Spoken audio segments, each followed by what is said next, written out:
सतगुरु वो सर्वशक्तिवाने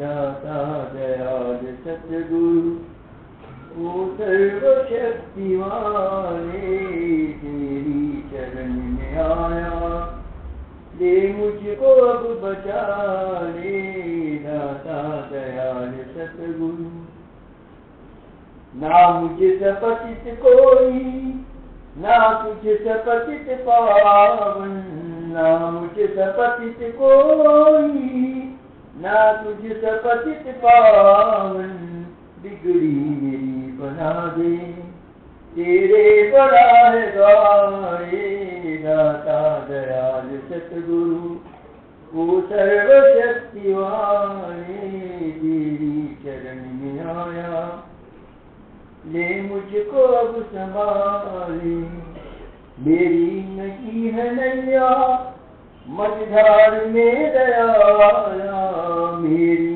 फंसी है नैया मझधार में दयाला देकर सहारा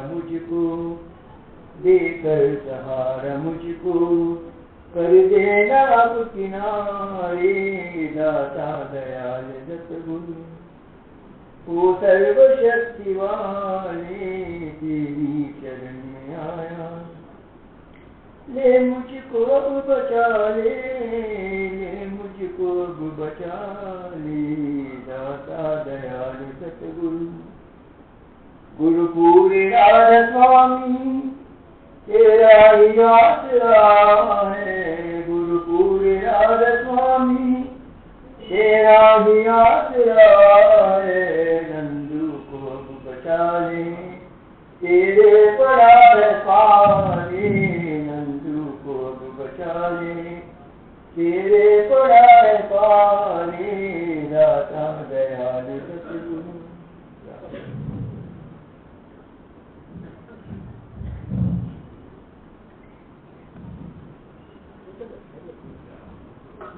मेरे पूरे गुरु भाई गुरु बहन जी सब सत्संगियों भाइयों और बहनों के चरणों में मस्तक लगाता हूँ।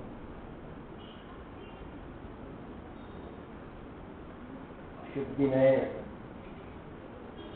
स्वामी जी महाराज का जन्मदिन हर साल मनाते हैं।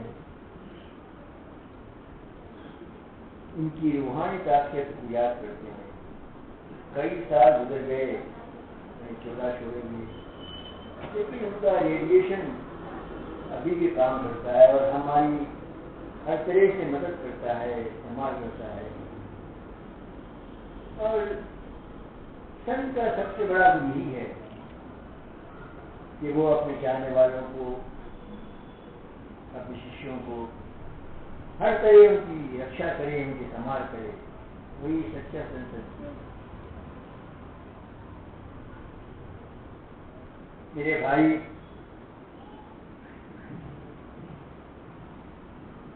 जिंदगी में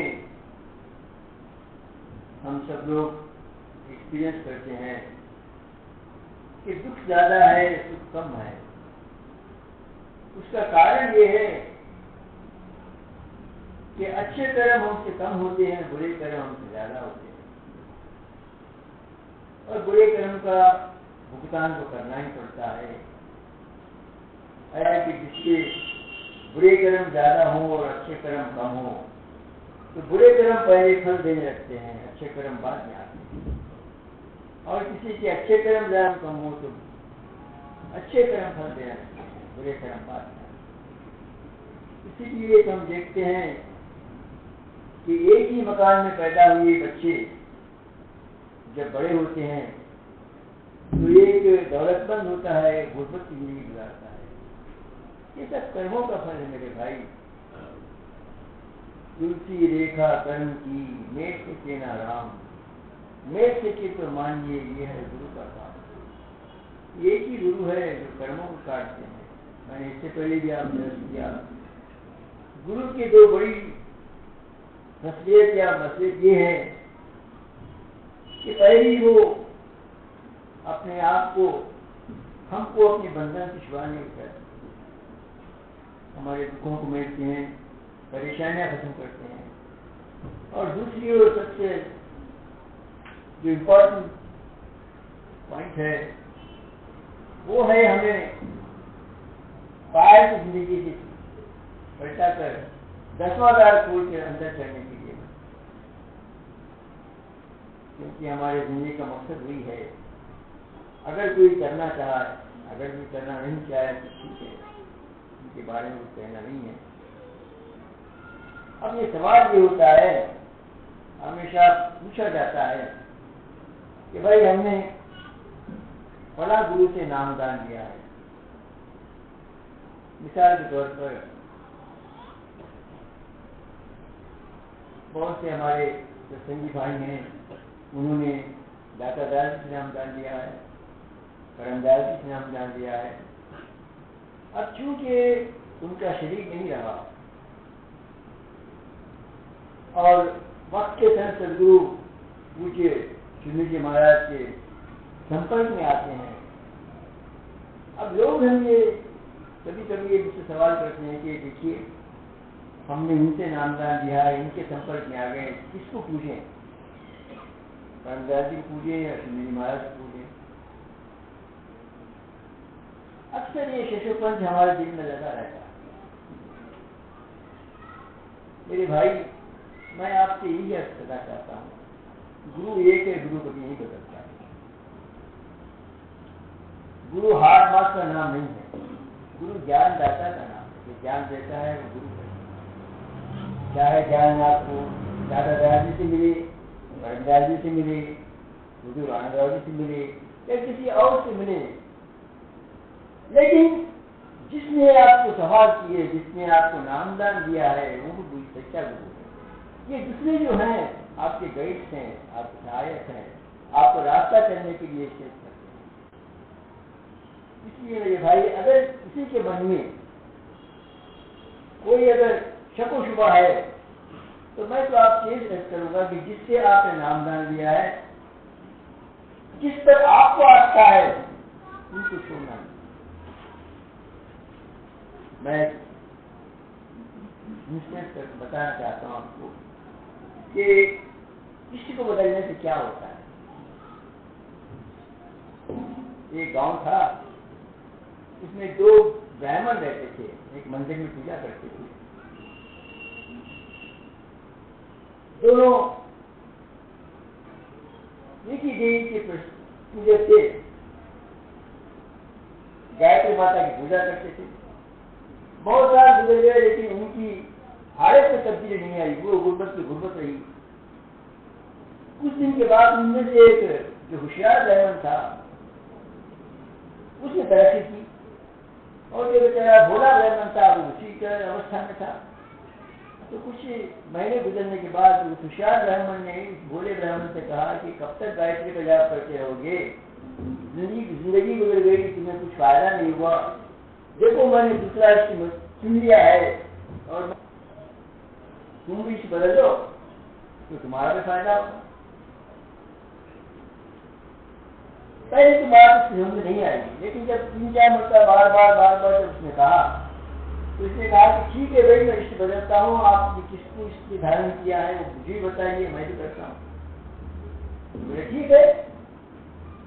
वो सामने मंदिर है, वहां पर रात में 12 बजे आ जाना, मैं आपको इष्ट बदला दूंगा, दूसरे देवता का मंत्र बता दूंगा।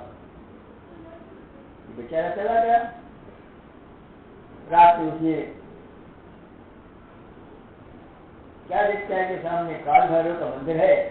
वो काल भैरव के मंदिर में लियाकर ये होशियार जो ब्राह्मण था, ये भोले आदमी को उनके नाम का उच्चारण मंत्र जाप करवा दिया। बोले आज से इनके नाम को जाप किया, इससे तुम्हें फायदा होगा, तुम्हारे दिन बदलेंगे। ठीक है, आदमी जरूरतमंद होता है तो कुछ न कुछ करने को तैयार हो जाता है। दूसरे दिन से गायत्री माता का जाप छोड़कर काल भैरव का जाप शुरू कर दिया। 1 महीना हो गया, 15 दिन हो गया, फायदा तो कुछ नहीं हुआ उसको। इसने कहा कि काल भैरव का मैं जाप कर रहा हूँ लेकिन फायदा नहीं हो रहा मुझे। अरे तो बेवकूफ आदमी है, देख मुझे कितना मैं पैसे कर लिया हूँ, अभी शुरुआत है, मैंने तो मैं और कर लिया और हो जाएगा एक दिन।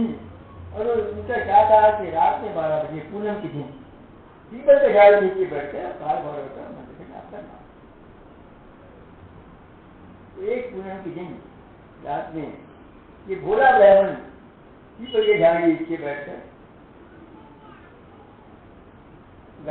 इसके काल भैरव का जाप कर रहा था। और वो पीपल का झाड़ गायत्री माता के मंदिर के सामने था। तो बैठा हुआ है, जाप कर रहा है। कुछ देर के बाद जोर की आवाज आई और काल भैरव जी पकड़ लिए। तो बोले क्या कर रहा है?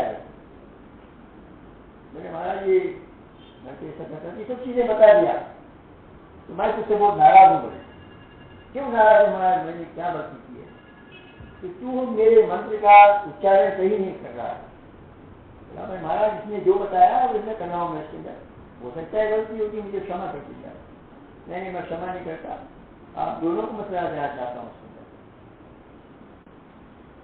ठीक है आपकी जो इच्छा है, आप देवी देवता है, आप उसमें आपको वहाँ पे जो सलाह देना चाहिए शराफों पर। ये पीपल के नीचे खब बैठा हुआ था काल भैरव से उनका मंदिर दूसरा सामने था। मंदिर के पास खड़े हुए बोले तुम मुझे सामने आओ, मेरे मंदिर के पास आओ, मैं तुम्हें सलाह देना चाहता हूँ। ये ब्राह्मण कहता है कि महाराज आप जहाँ हैं वहाँ सलाह देते, मुझे क्यों बुलाए वहाँ पे? आप उसमें एक मरतबा बुलाया, 2 मरतबा बुलाया, वहाँ से हटा नहीं वहाँ पे। तो किसी मरतबा बुलाया, मैं तुमको बार बार कह रहा हूँ तो वहाँ से इधर आ जाओ, मैं तुम्हें सलाह देना चाहता हूँ। तब इसके मन में कुछ शक आया।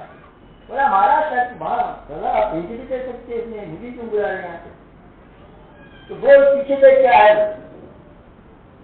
पीछे देख क्या है, इसलिए मैं तुझे वहां नहीं दे सकता। पीछे देख के तो गायत्री माता। कहने का मतलब ये कि इष्ट कभी नहीं छोड़ना, कोई भी इष्ट हो आपका। एक माता इस घर में चल गया, घर में चल गया, अच्छा और बुरा कुछ। जिसको गुरु धारण किया उसको समझते हो कि पूर्ण है। जब आप समझोगे कि आपका गुरु पूर्ण है तभी आपको फायदा होगा। अगर आपके मन में शंका है कि मेरा गुरु अधूरा है तो अधूरा ही रहेगा। जब गुरु अधूरा है तो चेहरा भी अधूरा रहेगा। जब परमदास जी महाराज को आभास हो गया कि दाताचार्य जी शरीर छोड़ने वाले हैं, उन्होंने एक खत लिखा कि गुरु आप तो शायद जाने वाले हैं, मुझे अधूरा ड्यूटी क्यों जा रहे हो? गुरु महाराज ने तब लिखा फकीर तू मेरा शिष्य है, तू कभी अधूरा नहीं रह सकता, क्योंकि मैं पूरा कामिल पुरुष हूं, इसलिए तू पूरा कामिल। तो ये भावना मन रखनी चाहिए। जिस किसी को गुरु धारण करती है, गुरु की जरूरत नहीं है, आप किसी देवी देवता को पूछते हैं, कामिल पुरुष समझ लीजिए, पूरी आस्था रखिए उसमें, तभी तो फायदा होता है। नहीं मंदिर में जाते हैं, हजारों लोग जाते हैं, मन्नतें मानते हैं, बाद लोगों की मन्नतें पूरी होती है, बाद की पूरी नहीं होती। क्यों नहीं होती? आपका हमें आस्था नहीं होती। हम समझते हैं कि जो हम मांग रहे हैं वो उनकी मिलेगा। वो अगर आस्था है हमें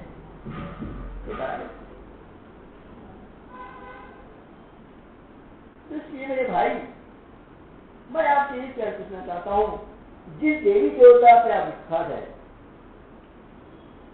वो पूरी मुकम्मल समझ के उनकी पूजा की। आप मंदिर जाते हैं, पत्थर की मूर्ति है, अगर आपके मन में कामना है कि पत्थर की मूर्ति है, मुझे क्या वरदान दे सकती, तो आपको मिलता है।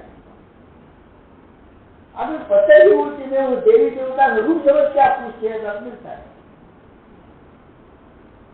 तो यही कहा है, यही फिलॉसफी है, पॉजिटिव नेगेटिव, नेति और नीति की फिलॉसफी है। आस्था है गुरु की सेवा करने के लिए, ईश्वर की सेवा करने के लिए, देवी देवताओं की सेवा करने के लिए 3 चीजों की जरूरत है।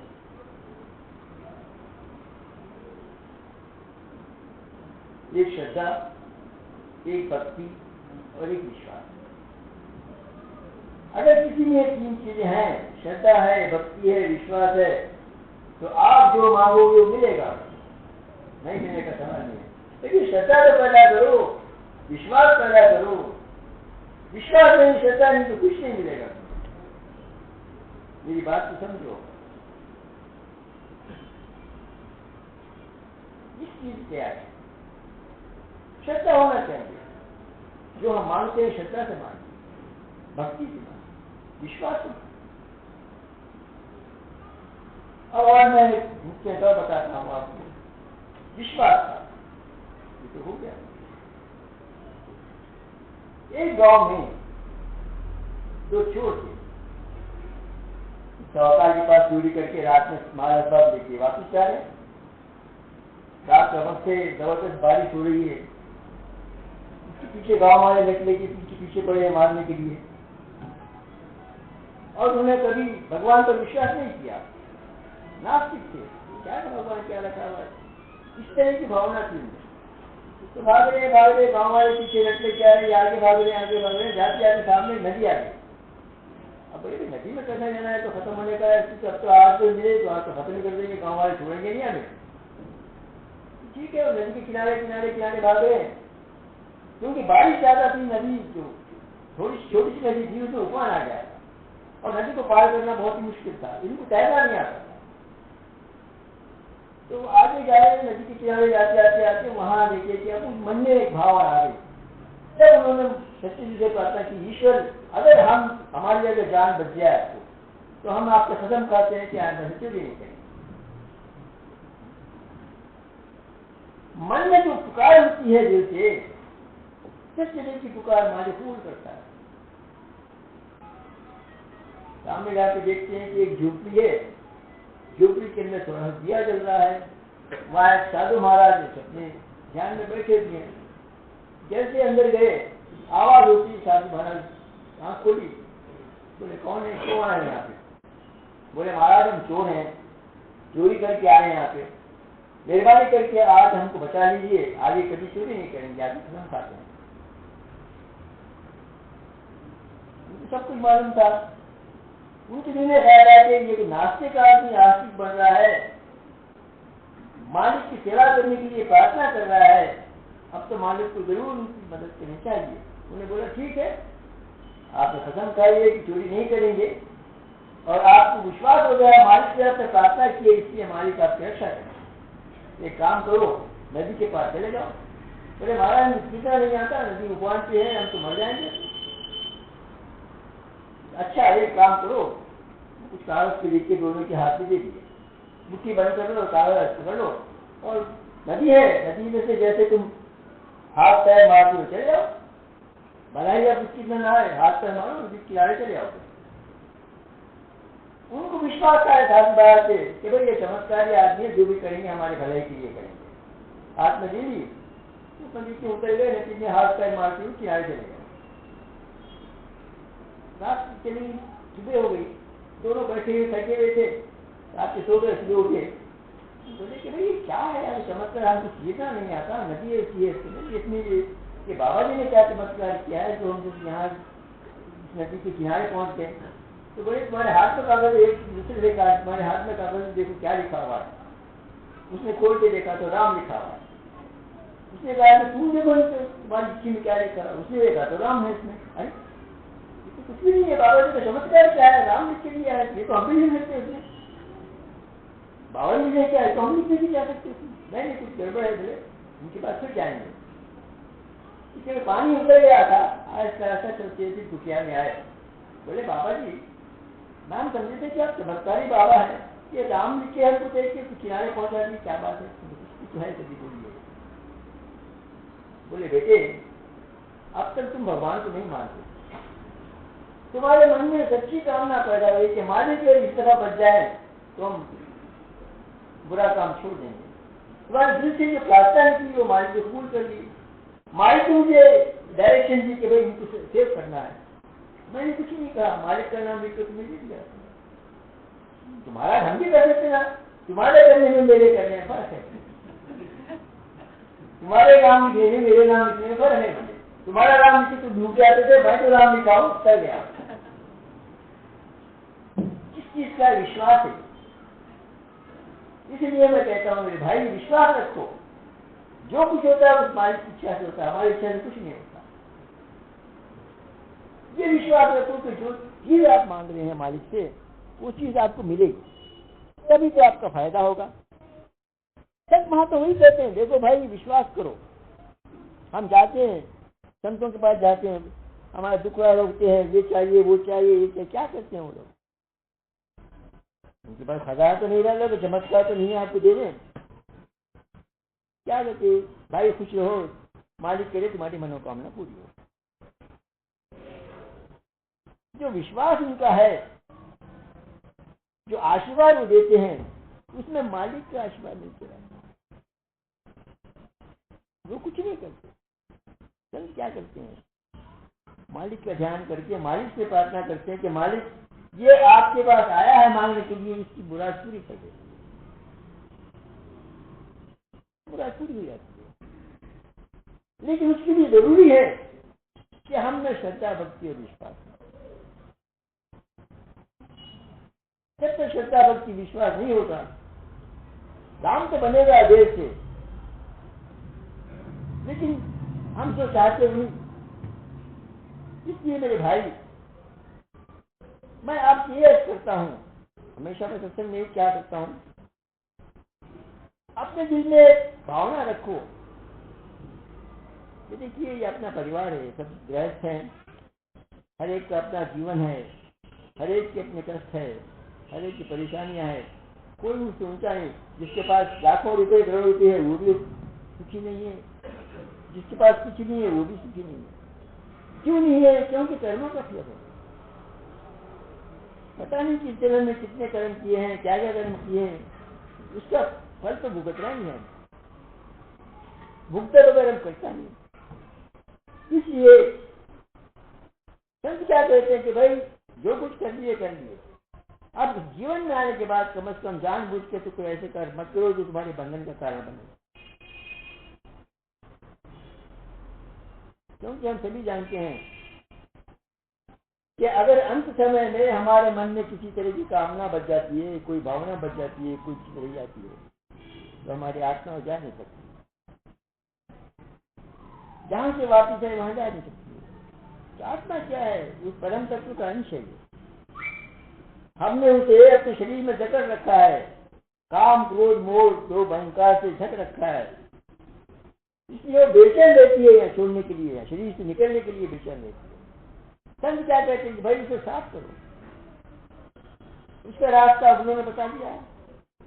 बाहर के बजाय अंदर प्रवेश करो, 10वें द्वार से अंदर जाओ, तो आपको जो मालूम जहां से आपकी सूरत आई है वो वापस चलने का शिक्षा, उसका प्रयत्न करो, ताकि आपकी जो मालिक का जो अंश है जिस हालत में आया है उस हालत में वापस चल जाए। उस हालत में अगर वापस जाता है तो फिर वापस नहीं आता।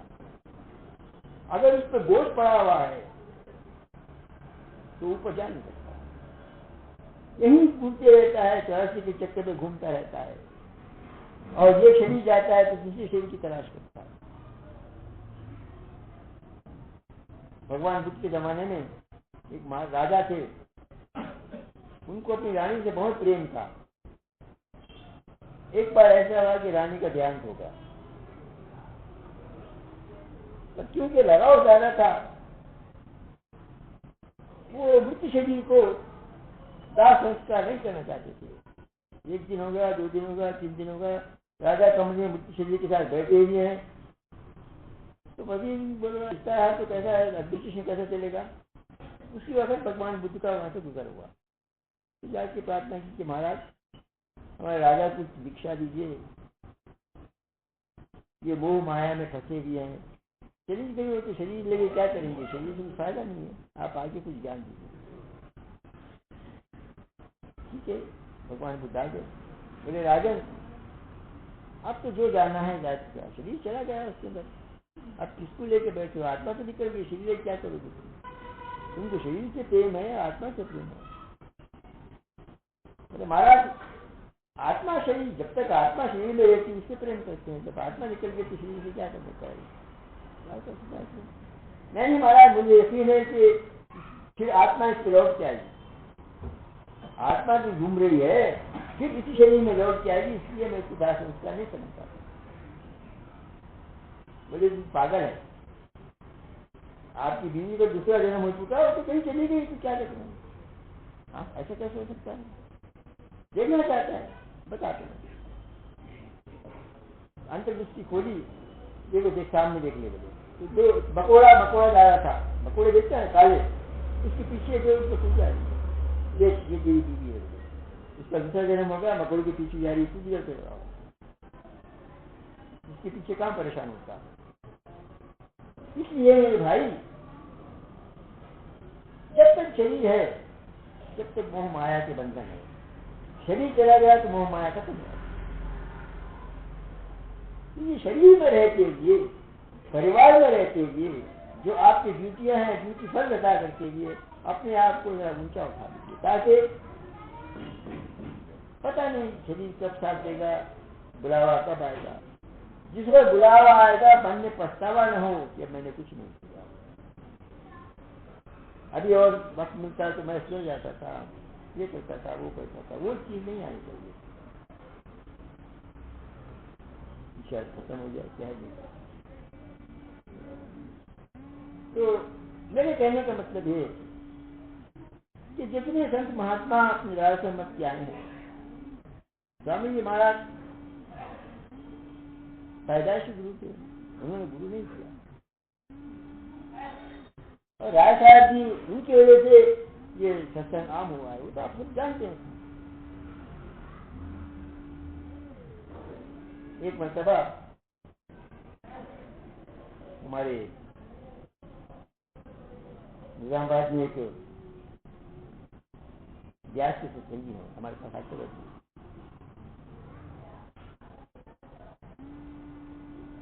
तो माता ने एक मर्तबा मुझसे कहा कि देखिए आपके पास सब जाते हैं तो आप तो हमारे साथ मिलते हैं, सर पे हाथ टेकते हैं, अच्छा बुरा पूछते हैं। वहाँ हम ब्यास सत्संग में जाते हैं तो वहाँ इतना रश रहता है कि महाराज से मिलने का सवाल ही नहीं पैदा होता। उनसे मिल सकते हैं, उनसे बात कर सकते हैं, तरफ दिन में रह जाती है हमारी। तो मैंने कहा माता आप भूल रहे हैं, सत्संगी का पहला फर्ज क्या है? गुरु के चेहरे को देखे। सत्संग में जब बैठते हैं उसमें ये जरूरी नहीं है कि हाथ मिला ले, गले मिलने, फूल बहा डाले, पैर पड़े, जरूरी नहीं है। जरूरी क्या है, जब गुरु जी से जब उपदेश देते रहते हैं उनके चेहरे को, उनकी आंख को देखो, वहां से रेडिएशन आपको पास आती है। रेडिएशन हाथ चलाने से रेडिएशन नहीं आती, गले में फूल का रेडिएशन नहीं आती। ये तो इंसानी भक्त है आप कर रहे हैं।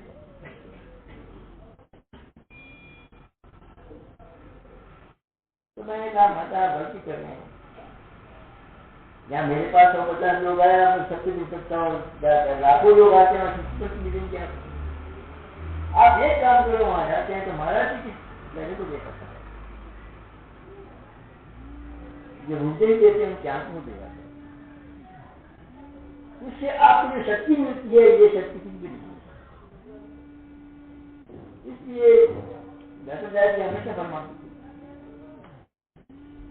जब भी सत्संग हो जहां भी बैठो आप गुरु के चेहरे को देखो। रेडिएशन वहीं से आता है मेरे भाई, रेडिएशन वहीं से आता है। और वो एक मरतबा आपको रेडिएशन से धनुष हो गए तो जिंदगी दे रहा समझ जाए, क्योंकि हमने एक एहसास होता है कि हमारी रक्षा करने वाला कोई और है। ये शरीर रक्षा नहीं कर सकता, आत्मा रक्षा नहीं कर सकता। रक्षा करने वाले गुरु हैं, रक्षा करने वाला ईश्वर है, रक्षा करने वाला परमेश्वर है। ये अगर ख्याल हमारे मन में आ गया तो हमारा दुख जो कमजोर कम होता है, क्योंकि हम ये समझते हैं कि हमारे दुख का कारण कोई और नहीं है, हमें दुखी बनाया कोई और नहीं है, वो अपने खुद अपने कर्मों से दुखी बने। वो तो कारीगर है, वो कारीगर के खिलौने उसके बनाए खिलौने हैं, वो कारीगर खिलौने को क्यों कुछ देगा? वो तो चाहता है कि खिलौने हमेशा अच्छे रहे, अच्छे से अच्छे बने। बच्चा जब पैदा होता है उसमें कुछ नहीं है, न नीति है, न बची है, न कुछ नहीं है। जैसे जैसे बढ़ता जाता है अवगुण आना शुरू होता है। सब क्या कहते हैं, भाई अवगुण को छोड़ दो। जब हमें विवेक ज्यादा है तो गुणों को पकड़ लो, अवगुण को छोड़ने की कोशिश करो। समय चला जाता है, जिंदगियां गुजर जाती हैं, लेकिन हम जहां के वहीं हैं। महात्मा आते हैं, वचन देते हैं, बनना प्रवचन करते हैं। जब तक हम बैठते हैं हमें अच्छा मालूम होता है, बस उसके बाद जो लोग चले गए पुराना भी चलता है। तो संत कहते भाई अगर 50 बातें कहते कम से कम एक तो बात नहीं आप अपने दिल में उतार दो तो तुम्हारा फायदा हो सकता है। 50 बातें भूल गए तो फायदा क्या, सत्संग में जाना किस काम का, कौन को बोलना किस काम का। तो राधा महाराज कृष्ण सिंह ने पूछा, महाराज आप देखो तकलीफ उठा के इतने गाँव जाते हो, इतने के चले आते हैं, आप समझते हैं कि ज्यादा आके आप उसे वचन फरमाते हैं, प्रवचन करते हैं, क्या सब लोगों को फायदा होता है? तो उदय महाराज ने कहा कि मुझे उसकी चिंता नहीं है, मैं तो चाहता हूँ कि मेरे प्रवचन से अगर एक आदमी कुछ कर गया तो मैं समझता हूँ मेरा जीवन धन्य हो जाए। इसलिए गुरु हमें सिखाते हैं, सही रास्ता बताते हैं, बशर्ते के गुरु कामिल, जैसे मैंने अभी फरमाया गुरु कामिल है। गुरु में अगर कुछ खोट है तो आपको फायदा नहीं पहुंच सकता। अगर गुरु मोह माया के बंधन में फंसा हुआ है तो वो मोह माया के बंधन से आपको छुड़ा नहीं सकता है। कथनी और करने में फर्क नहीं होना चाहिए। आप देखिए सतपथ की जितने संत महात्मा गुजरे हैं, स्वामी जी महाराज से, आनंद महाराज से, उनकी जिंदगी कैसी थी? अपनी जिंदगी दूसरों के लिए खर्च करती हो, गुरु की सेवा इसके बदले क्या लिया? कुछ नहीं। लेकिन क्या मिला उनको जो मिला हमको नहीं मिल सकता, क्योंकि गुरु की दया थी उन पर, सब कुछ दे दिया उन्होंने। जो ईश्वर उनको देना चाहता है, गुरु ने जो कुछ पाया है उन्होंने अपने सीने को दे दिया। वो जब मिलने के बाद से, वो खजाना मिलने के बाद से कुछ ये सब धन देता है। जिंदगी का मकसद क्या है? सर्व दुखान यत्यंत निवर्ती परमानंद प्राप्ति कुछ पूछा, सब दुखों से निवृत्ति हो, आनंदों से परमानंद हो, उसको प्राप्त हो। उसको प्राप्त करने के लिए हम क्या करते हैं? नाम दिया, एक 5 दिन 10 दिन अभ्यास कर लिए, उसके बाद हमसे नहीं हो सका। गलती किसकी है? गुरु की गलती है या शेरी की गलती है? गुरु ने तो नाम दे दिया, वो नाम इतना पावरफुल है कि अगर आप उसको साधना करते हैं तो आप कहीं से कहीं पहुंचा देता है। मुझे साधन नहीं करता मैं, लेकिन मनमानी जब आते जब तक बढ़ता है बढ़ता हूँ, कभी नहीं बढ़ता तो फायदा कहाँ होगा? गुरु जिस तरह बताते हैं कि ये गलते पर चल के ऊपर जाना है, तुम जाने का प्रयत्न नहीं करोगे तो नीचे पड़ोगे क्या और नीचे उतरोगे? इसलिए मेरे भाई हमें कोशिश यही करनी चाहिए। इसके गुरु महाराज जो हमें सिखाते हैं उसको ध्यान से सुनो, क्या बोलते हैं, विश्वास रखिए। क्योंकि मेरे भाई आजकल बहुत से गुरुओं की बहुतायत हो गई है। आप देखते हैं कई दिन पेपर में कुछ न कुछ आता रहता है। क्यों आता रहता है? आदमी में जब उसके भाव खत्म नहीं होते, खेल पड़ती है। देखिए चाहे गुरु हो, संत हो, सदगुरु हो, मन किसी को नहीं छोड़ता, मन हरेक से कटाता है। परंपरा के महाराज फरमाते थे, ऊंचे से ऊंचे स्थान पर अभ्यास करता हूँ, लेकिन जब नीचे आता हूँ मेरा मन डरता है। मन को कंट्रोल करो। मन अगर हमारा कंट्रोल में रहा तो फिर बोलना बंद हो जाएगा उसका। इसलिए जितने अपने कर्म है शरीर के इंद्रियों से चाहे मन से चाहे, 3 तरह के कर्म बताए। एक इंद्रियों से होते हैं, एक आपके मन से होते हैं, एक आत्मा से होते हैं। और मन के कर्म सबसे बुरे कर्म है, क्योंकि उसमें हाथ पैर हरकत नहीं होती, वो ख्याल ही घूमता रहता है हमेशा, और वो बहुत परेशान करने वाला है। भाई इंद्रियों से बुरा काम कर दिया, किसी को थप्पड़ मार दिया, दूसरा कर दिया, खत्म हो गया। मुंह से जबान से गाली दे दिए, कुछ भी कर दिया, खत्म हो गया। मन क्या करता है, वो जिसकी सब घूमते हैं, किसी की बुराई करते हैं तो उसको गुनाह करता रहता है, वही सोचता है, वही सोचता है, वही सोचता है। भाई 1 से 4 कर्म, 4 से 8, 8 से 12 कर्म। आप दिन की 24 घंटे में आप और कुछ भी नहीं करें तो कर्म बनते हैं। क्यों बनते हैं? तो मन खामोश नहीं बैठता। अगर आप डूब जाते हैं तो कारण शरीर से जो होता है, माफी होते हैं, तो कर्म वो कर्म कहाँ जाएंगे? अगर मैं यहाँ बैठा हूँ, मेरे भाई साहब को जेब में कुछ पैसे हैं, मेरे को दिखे हैं 1000 हो गए, मगर मेरे जेब में 5 1000 मेरे जेब में आ जाए तो अच्छा है। कर्म मना नहीं करा, इंद्री थोड़ी देर मन किया, कहाँ गया करेंगे? वो तो भोगने में होंगे।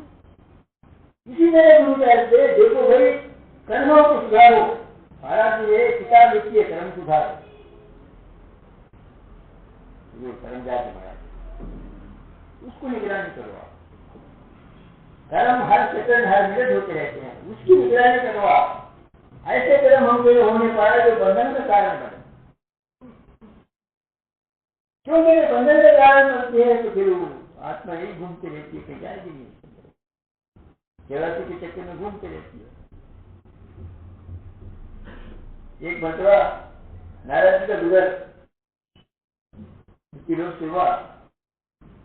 2 विष्णु के भक्त थे, बहुत अच्छे भक्त थे, गांव में बैठे हुए थे, उनके नाम का जाप करके बैठे थे। जब नारायण जी को वहां से गुजर हुआ तो एक भक्त ने पूछा, महाराज आप तो भगवान विष्णु के बिल्कुल करीब हैं, हम कई सालों से हम उनका नाम का जाप कर रहे हैं, जब आप उधर गए तो महाराज ने पूछना कि उनका दर्शन हमें होता है नहीं? हमारे मन की कामना पूरी होगी नहीं होगी? तो बोले ठीक है, मैं जाकर पूछूंगा। गए, कुछ लोग गए, बोले महाराज जी आपके जो 2 भक्त हैं, कई दिन से आपके नाम का जाप कर रहे हैं, उन्होंने जानना चाहा है कि क्या आप इनको दर्शन दोगे नहीं? उन्होंने कुछ कहा, वापिस आ गए। एक आदमी को उन्होंने कहा कि भाई मैं भगवान से पूछ के आया, तुमको इस जन्म में दर्शन नहीं होंगे, 10 जन्म के बाद तुम्हें दर्शन होंगे। अरे ये 10 जन्म कौन रहता है भाई, क्या लगा सीधा घर चले जाए, मकान चले गया। दूसरे आदमी बैठा आता, उसको बोले क्या भाई मेरे लिए पूछे आप उसने? तो बोले हाँ तुम्हारे लिए पूछा हूँ। क्या कहा भगवान ने? भगवान ने कहा कि पीपल में जाएगी, तुम बैठे हो, उसके जितने पत्ते हैं उतने जन्म लेने के बाद तुम्हारे दर्शन होंगे। वो खुशी से डांटने लगा उसमें। तो नारद जी ने पूछा क्यों लड़ते हो, तुमको तो इतने पत्ते इतने देर उठाना पड़ रहा। उसके बाद तो बोला महाराज समझ तुम दर्शन तो होंगे ना, ठीक है जन्म तो होंगे, दर्शन तो होंगे, वो तो भगवान ने कहा इसके अंदर। तो वो आस्था है, उसके बाद दर्शन होते हैं। उसमें कहने का मतलब है कि आस्था मन में रखी काम करता।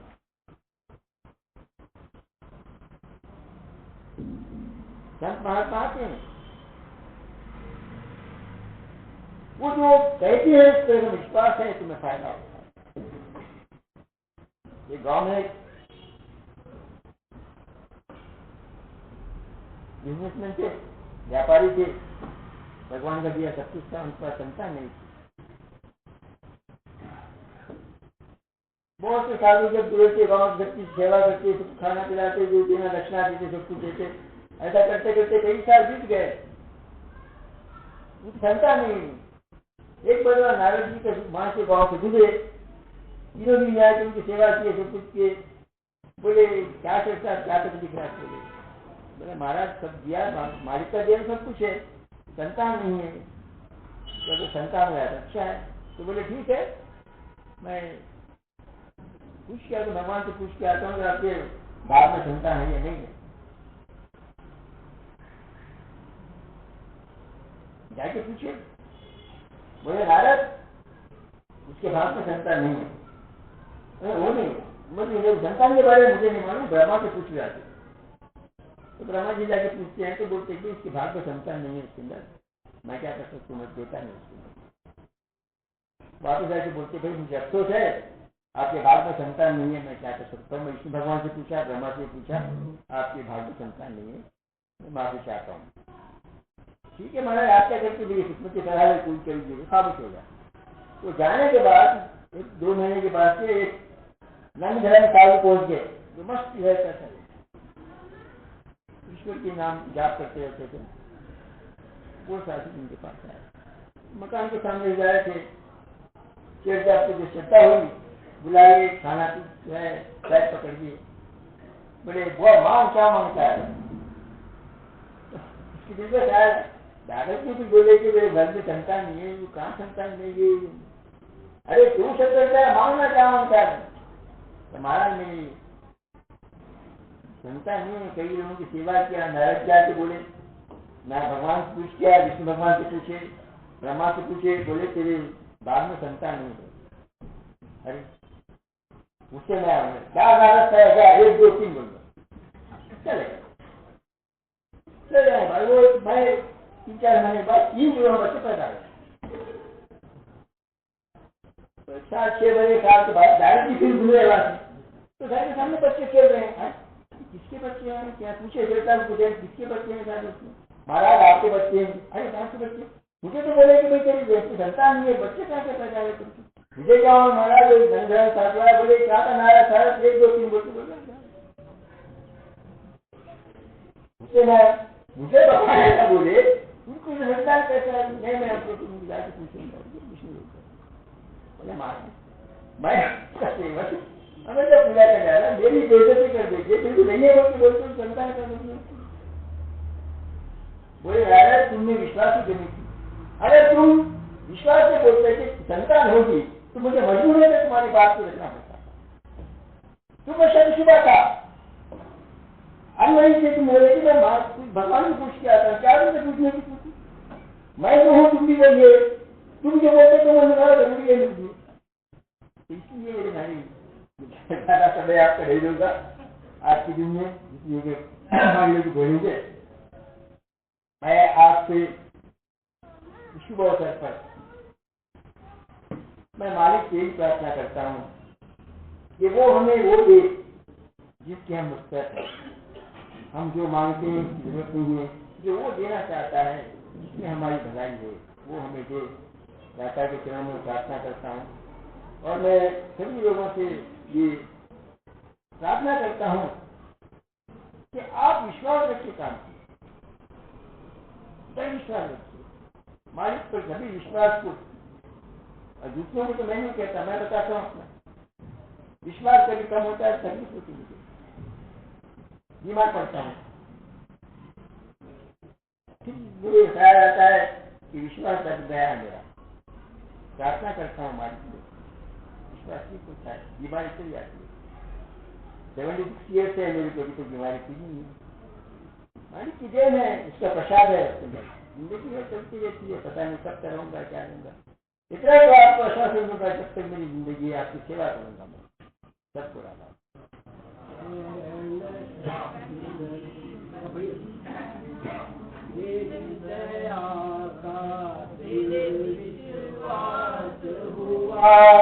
दिलों में सारा विश्वास हुआ, तेरी दया का दिल विश्वास हुआ, चरणों में बड़ा विश्वास हुआ,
निवास हुआ, तेरी दया विश्वास हुआ, चरणों में पड़ा निज दास हुआ। लोक लोक और सुनामा, चरण चरण दीजे विश्राम। राधा स्वामी चरण निवास हुआ, तेरी दया सदैव विश्वास हुआ, चरणों में पड़ा निज दास हुआ। चरण चरण की वंदना, नित कोई और न पाऊं। गुरु बसोचित आए मेरे, बख्श दो निज नाम। तेरी शरणागत हुआ, फिर कीर्तिया हुआ। आस तो तेरी दया की, जग से रहूँगा। रूप जाऊँ नाम गाऊँ, शब्द आता मन। आत्मनाम तेरा सुमिरन, आज मेरा जन। शीश पर विज कर कमल धर लिया, चरण लगाए। पतित पापी तर गया, गुरु चरण तेरी हार। मुक्ति की नहीं जान मन में, भक्ति प्यारी राग। राधा स्वामी की दया से भाग्य पूर्ण जा। राधा स्वामी की दया से भाग्य पूर्ण जा। चरण चरण की वंदना, नित कोई और न पाऊं। गुरु बसोचित आए मेरे, बख्श दो निज नाम। अब